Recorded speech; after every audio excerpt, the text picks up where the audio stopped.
নমস্কার বন্ধুরা, কেমন আছো সবাই? আশা করি ভালো আছো, সুস্থ আছো। আমিও খুব ভালো আছি, দারুণ আছি। তো আমি শ্রাবণী, আমার ডেট শ্রাবণী চ্যানেলে তোমাদের সবাইকে স্বাগত। আমি আবারও চলে এসেছি তোমাদের কাছে নতুন একটা ভিডিও নিয়ে, নতুন কিছু জানাতে। তো আগামীকাল সোমবার হচ্ছে চাপড়া ষষ্ঠী বা মন্থন ষষ্ঠী যেটা।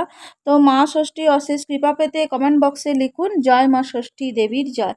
তো এই ভিডিওতে এই ষষ্ঠী সম্পর্কেই তোমাদের কিছু জানাবো। তো 2024 সালে 1431 বঙ্গাব্দে ভাদ্র মাসে শুক্লাপক্ষের ষষ্ঠী চাপড়া ষষ্ঠী বা মন্থন ষষ্ঠী কবে, তার পূর্ণাঙ্গ সময়, ষষ্ঠী কখন লাগবে, কখন ছাড়বে, এবং এর পাশাপাশি আমরা জানবো চাপড়া ষষ্ঠীর ব্রত কিভাবে করতে হয়, ব্রত পালনের বিধি, পূজার উপকরণ এবং ব্রত পালন করলে কি খেতে পারবেন বা কি খেতে পারবেন না, এবং জানবো চাপড়া ষষ্ঠী বা মন্থন ষষ্ঠীর সম্পূর্ণ ব্রতকথা। সবটাই জানাবো আমি এই ভিডিওর মাধ্যমে। তাই আপনাদের কাছে অনুরোধ রইল যে পুরো ভিডিওটা দেখার জন্য স্কিপ না করে। তো ভাদ্র মাসে শুক্লপক্ষের ষষ্ঠীর দিন চাপড়া ষষ্ঠী বা মন্থন ষষ্ঠী ব্রত পালন করা হয়। ছেলে মেয়ের মঙ্গল কামনায় পুত্রবতী রমণীরা এই ব্রত পালন করে থাকে। এই ব্রতের ফলে সংসারে তাদের অশেষ মঙ্গল সাধন হয়ে থাকে। ব্রতের উপকরণ: কলা, কলা গাছ, পেটো বা পিটুলি, ফুল, ফল, মিষ্টি ইত্যাদি লাগে পুজোর জন্য। ব্রতের বিধান হলো ভাদ্র মাসের ষষ্ঠীর দিন পিটুলির পুতুল বা চাপড়া তৈরি করে পুকুরে ভাসিয়ে দিতে হবে। পুত্রবতী রমণীরা আঁচলে কলা বেঁধে নিজ নিজ সন্তানকে কোলে নিয়ে ব্রতকথা শুনবে। ষষ্ঠীর দিন ভাত খেতে পারবেন না। লুচি, পরোটা, নিরামিষ তরকারি সকালবেলা খাওয়া যেতে পারে। রাতের বেলা মিষ্টি দুধ খেয়ে ব্রত পালন করতে হবে। এই পূজা বাড়িতেও করা যেতে পারে, আবার মন্দিরে গিয়েও পূজা দেওয়া যায়। বাড়িতে করলে অবশ্যই পুরোহিত দ্বারা মা ষষ্ঠীর পূজা করতে হবে। তো 2024 সালে ভাদ্র মাসে চাপড়া ষষ্ঠী 9ই সেপ্টেম্বর 2024 বাংলার 23শে ভাদ্র 1431 বঙ্গাব্দ সোমবার পালিত হবে।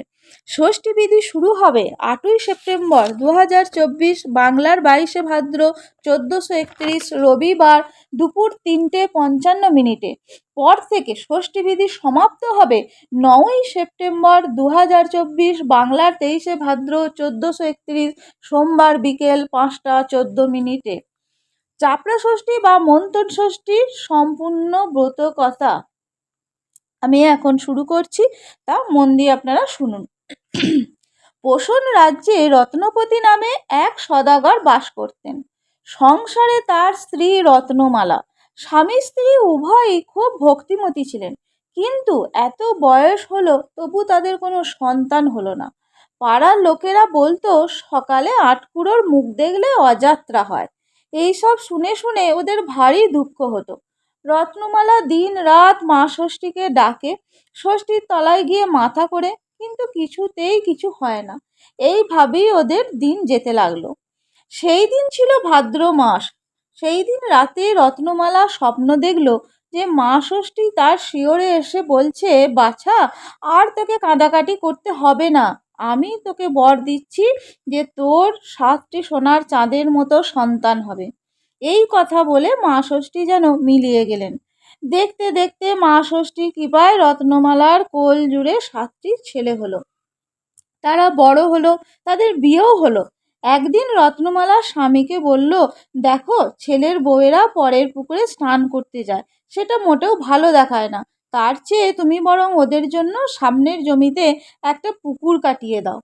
1 বছর হতে চলল, রত্নপতি পুকুর কাটিয়ে দিয়েছে, কিন্তু এই 1 বছরের মধ্যে পুকুরে এক ফোঁটাও জল হয়নি। তাই দেখে পাড়ার লোকেরা আবার 5 কথা কানাঘুষো বলতে লাগলো। সেই সব দেখে রত্নমালা মা ষষ্ঠীর কাছে কান্নাকাটি করতে লাগলো। একদিন মা ষষ্ঠী রত্নপতিকে রাতে স্বপ্ন দিতে বললেন, আচ্ছা, তুমি তোমার ছোট ছেলেকে প্রাণের চেয়ে বেশি ভালোবাসো। যদি নাতিটিকে আমাকে দাও তবেই ওই পুকুরে জল হবে। এই বলে মা ষষ্ঠী মিলিয়ে গেল। তখনই ঘুম ভেঙে গেল রত্নপতির। ভয়ে তার সারা শরীর কাঁপতে লাগলো। মুখে কোনো কথা নেই, চোখ দিয়ে শুধু দরদর করে জল গড়াতে লাগলো। সে এটা ভেবে আর মাঝে মাঝে শিউরে ওঠে। মা ষষ্ঠী যখন স্বপ্ন দিয়েছেন তখন তা মিথ্যা হবার কোনো কথাই নেই। কি বলে ছোট বৌমাকে বোঝাবো আর কিভাবেই বা নাতিটিকে মা ষষ্ঠীকে সমর্পণ করব। হে মধুসূদন, আমার ভাগ্যে এই লিখেছিলে? এই কথা ভাবতে ভাবতেও যে বুক ফেটে যাচ্ছে। কি কুক্ষণে যে ওই পুকুর কাটিয়েছিলাম, এই সব ৭-৫ ভাবছে আর নিজের মনেই কাঁদে যাচ্ছে। সকাল হলে রত্নমালা ঘুম থেকে উঠে দেখে যে স্বামী তার বসে বসে কাঁদছে। তাই না দেখে রত্নমালা বলল, হ্যাঁ গো, হঠাৎ তোমার কি হলো? ভোরবেলা বসে বসে কাঁদছো কেন? কিন্তু রত্নপতি কোনো কথা বলল না, যেমনভাবে কাঁদছিল তেমনই কাঁদতে লাগলো। তাই দেখে রত্নমালার মন খারাপ হয়ে গেল। সে আবারও বলল, হ্যাঁ গো, ব্যাপারটা কি আমায় বলো, তা না হলে কিন্তু আমি তোমার সামনে আত্মঘাতী হব। রত্নাপতি বলে, রত্না, তোমার সে কথা শুনে কোনো কাজ নেই। তুমি শুনে ভয়ে মূর্ছা যাবে। সে এক দুঃস্বপ্ন, এখনো আমার গায়ে কাঁটা দিচ্ছে। এই বলে তিনি চুপ করালেন রত্নমালাকে। কিন্তু রত্নমালাও নাছোড়বান্দা। তখন রত্নপতি একে একে সব কথা তার স্ত্রীকে বললেন। রত্নমালা বলে উঠল, সে কি গো, এ কেমনতর স্বপ্ন? বলে নিজেই হাউ হাউ করে কেঁদে উঠল। কি যে উপায় করবে উভয়ই ভেবে পাচ্ছে না। এমন সময় কে যেন বলে উঠল, রত্নপতি, তুমি আমার কথা অবহেলা করে নিস্তার পাবে না। যদি নিজের মঙ্গল চাও তাহলে আমার আদেশ পালন করো, নচেৎ নির্বংশ হবার জন্য প্রস্তুত হও। রত্নপতি তখন হৃদয়কে পাষাণ করে ঘর থেকে বেরিয়ে আসতেই ছোট বৌমার ঘরের দিকে উঁকি দিতেই নাতিটি ঝাঁপিয়ে কোলে চলে এলো। তখন তাড়াতাড়ি নাতিকে পুকুর ঘাটে নিয়ে গিয়ে মা ষষ্ঠীকে সমর্পণ করলো।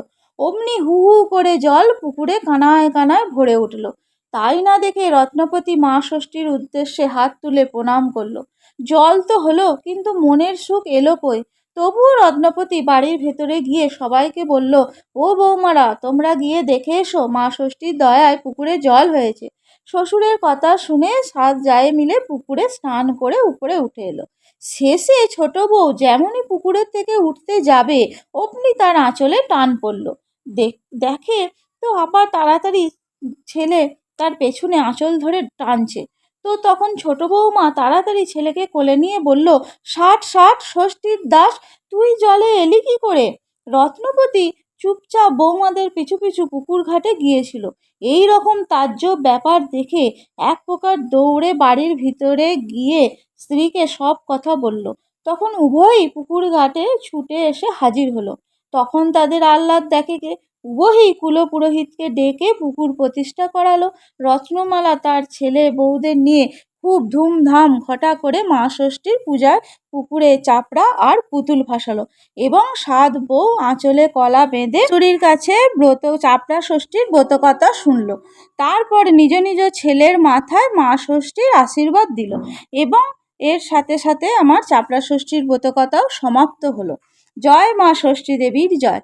তো এতক্ষণ আমার সাথে থাকার জন্য তোমাদের অনেক অনেক ধন্যবাদ। যদি এই ভিডিওটি ভালো লেগে থাকে তাহলে অবশ্যই লাইক, কমেন্ট, শেয়ার করে আমার পাশে থাকবে এবং আমার চ্যানেলে যারা নতুন বন্ধু আছো আমার চ্যানেলটিকে সাবস্ক্রাইব করে পাশে থাকা অল বাটনটা প্রেস করে রাখবে, যাতে আমি যখনই কোনো নতুন ভিডিও আপলোড করব তোমাদের কাছে সেটা তা চলে যাবে এবং তোমরা তা দেখে নিতে পারবে। তো আজকের জন্য বিদায় নিচ্ছি, দেখা হচ্ছে পরের একটা ভিডিওয়। ততক্ষণ তোমরা সুস্থ থাকবে, ভালো থাকবে এবং সাবধানে থাকবে।